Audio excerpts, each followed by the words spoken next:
Hello everybody, welcome to Know Your Money. I'm Bronwyn Weiner. And I'm Craig Finch, and we are from Growth Financial Planning. We hope you enjoy our podcast. Hello everybody, we have Joni Peddie back. Joni, will you just explain a little bit about your company and what it is that you do? And in today's episode, we are going to be explaining how finances and Enneagram can marry each other and merge together, which is super exciting. So please take us away. Sure. So my business is Resilient People, Bounce Forward, and I help people in terms of self-managing and working in teams, predominantly in corporates, how to work in effective and high-performing teams. So the Enneagram is one of the things that I do, and many other resilience modalities, including emotional intelligence. Awesome stuff. And you said you have a program that incorporates finances per Enneagram number. Can you describe them on a very light lens, not boxing anybody? Yes, yeah. But maybe just explain that to us a little bit if people are interested. I can. Were you going to ask a question? Not quite yet. No. I thought I heard you breathe. Yeah, me too. Okay, he's breathing and he's alive. So yes, Bronwyn's words are spot on, because we're really in danger of boxing people here with Enneagram and their money, because there are up to 54 variations per each of the 9 Enneagram types. So if someone doesn't know the Enneagram, it's 9 personality types. There's 9 layers of psychological health. Each type has a wing, which is on the circumference of the circle, and then each type has 3 subtypes.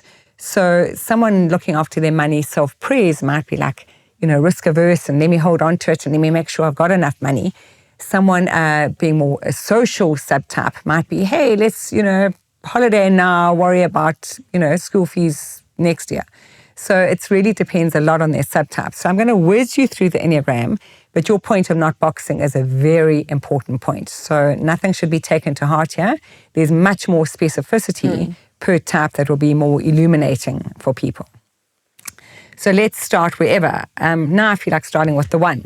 So the type 1 is the perfectionist or the reformer or the standard bearer. Different Enneagram schools have different names. And they definitely are clear thinking, very objective. Is this right? Is it wrong? Polarity thinking.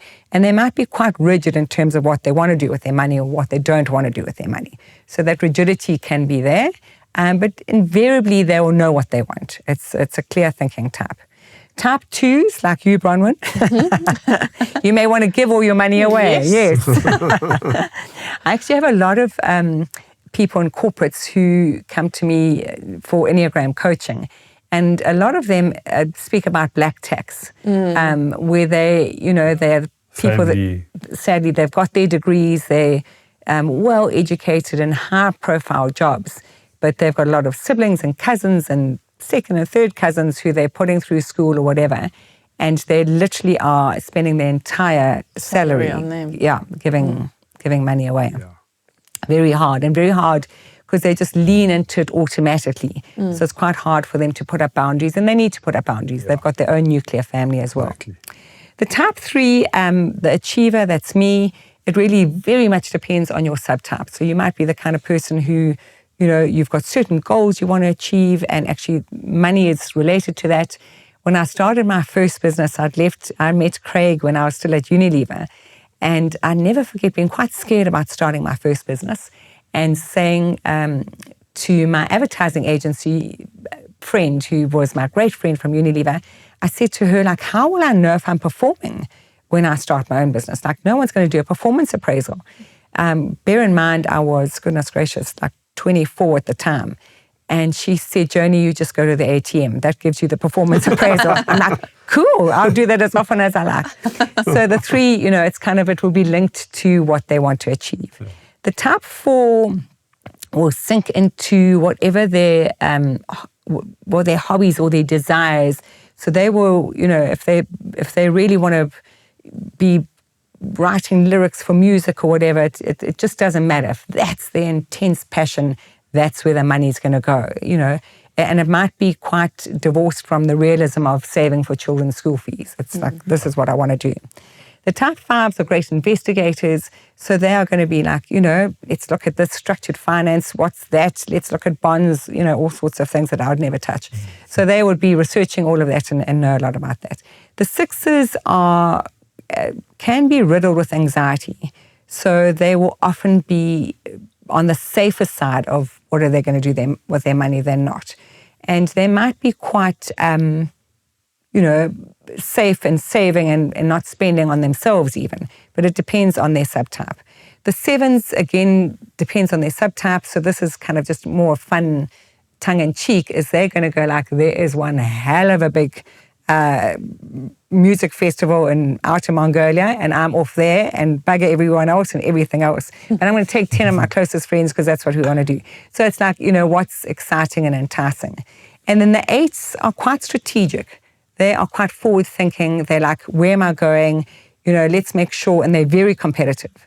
So, whatever returns I'm getting, I better get blimmin' good returns and strategically where I'm going. So they'll back a horse and then they're going for that horse. And if they fail in terms of that money strategy, they fail forward. Doesn't matter. Okay, boom, dust myself off. There's no kind of worrying about it because there's a next horse to back and there's a next competition to win. And then we'll end on the type 9. The type 9 could procrastinate. Okay. So they're very good. They're beautiful at the top of the Enneagram here. The pros, the cons, the what ifs. Maybe we should look at this. Maybe we should wait a while. I still got to think about this. So they could tend to procrastinate. Okay. And how would we help them, like say they're in that procrastination, which would be like a dysfunctional 9 in money. How do we help them pull on another area to make that decision, like to be a 7? Okay, excellent. So the 9, how you would help them is to pull on the type 3 because that's their integration point. Okay. So you would say to them, right, it's okay to be deliberating this because obviously when people are deliberating, the last thing they want to hear is catch a wake up, let's go. Yeah. So deliberate it, but if you are looking to achieve this because your twins are about to leave school and they want to go and study at Harvard, then we need that bucket of money. And therefore, you're looking at this sense of achievement or this big happening in life. This is when we'd need a cutoff date to make that decision to achieve that pot of money over there. So it's putting on their plate something that's very relevant to them, that they really want to, get over the line. And that is then got the timeline attached to it. Awesome. But if you as a client understand your level, your number, it'll be an incredible. Yes. Like if you are procrastination or you're happy-go-lucky and you're going to take a chance, you've got to realise the implications of that exactly. as well, and all the other. Exactly. Yeah, that's really. So when you understand yourself, self-awareness, the beginning of wisdom, you'll go like, okay, how is this playing out in my relationships? Yeah. How is it playing out in my money? How is it playing out in my sense of adventure and joy in life? How is it playing out in my, thinking about my old age? So it's very, very important that you understand your temperament. Yeah. And then, Craig, if I take it to a conversation we've had previously, is how is your partner's type very different? Because if you're planning for old age together, what are you planning to do and how are you going to approach that money story, on the same track, not on different track? You can cover both bases because the one might be goal-orientated, get to retirement. Yes. The other one might, listen, we better have some fun on the way and you need to exactly.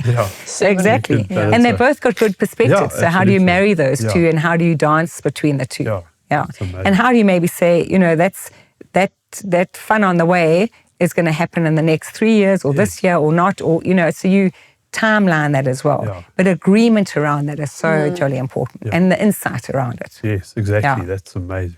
Everybody should do this, Joni. Yes. Everybody should. It's amazing. I can honestly say these are strong words, but it is life-changing to understand your temperament. Absolutely. I have found when I started studying the Enneagram, I'm happy to say, I was quite dysfunctional. So I actually left the first 7-day course when they described the type 3. They were doing a whole day on it. And I'm like, whoa, this is looking in the mirror. It's a bit tough for me. Yeah. Anyway, after a few tears, I went back. And it's been a journey of really great understanding. And now when I see myself tripping myself up with my own blind spots, I'm less kind of, self-flagellating, and I laugh about it. Okay. And my whole family will laugh about it. They go like, you're a bit of a 3 on steroids today, Mom.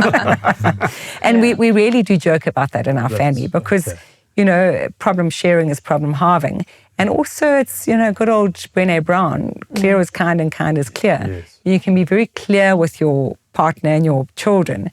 It's just, everybody levels up there. Absolutely. And how do people get hold of you, or our listeners, and that, if they want to make contact with you? The easiest way I find these days, I'm prolific on LinkedIn. So Joni, Joni, Peddie, Peddie. I write on LinkedIn 6 or 7 days a week on whatever kind of tickles my fancy. And just send me a message on that. And I'm very diligent about reading my messages. Perfect. I'll add it into our bio. Warren, did you have any questions? No, I was just going to comment on how funny it was when she talked about the two opposing people and marrying it together. That's kind of where I'm at.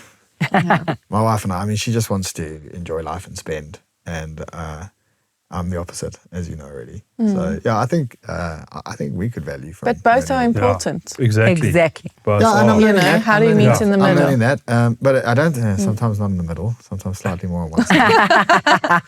Because the middle is still us being poor. Yes and no, because if you embrace life and enjoy it a little bit more. No. For Kirst, it's the middle not is so hard. No, for Kirst, the middle is we can't afford Finn's school fees. That's the middle. Well, that's not the that's the other end. No, trust me. That so we need to have a session with you, Joni, for sure. Yeah. Absolutely. Thank you so much. And it's enjoyable. It's enjoyable. And it's enjoyable. It's an education of how you can come together. And there may be just stages where you say, Finn's school fees now, and then there's a stage of, play. So it's kind of how do you put those milestones down, which is helpful for personal growth. Yeah. Absolutely, yeah. I mean, I even remember, last thing, I have this questionnaire that I ask couples to complete about certain goals. And some of the goals are like retirement, leaving a legacy, saving for something. And the one person the one couple wrote number 1 is holidays. And the other partner didn't even tick holidays. Yeah. And it just shows it's almost like that same lens that you're saying. And just that awareness helped them now save for that. And it's not something that's going to be tough. Oh, that's amazing. Yeah. So just awareness is key, I think. Yeah. Thanks, Joni. Thank you. Joni, amazing. Thank you so much. Thank you. What fun, all 3 of you. Thank you for listening.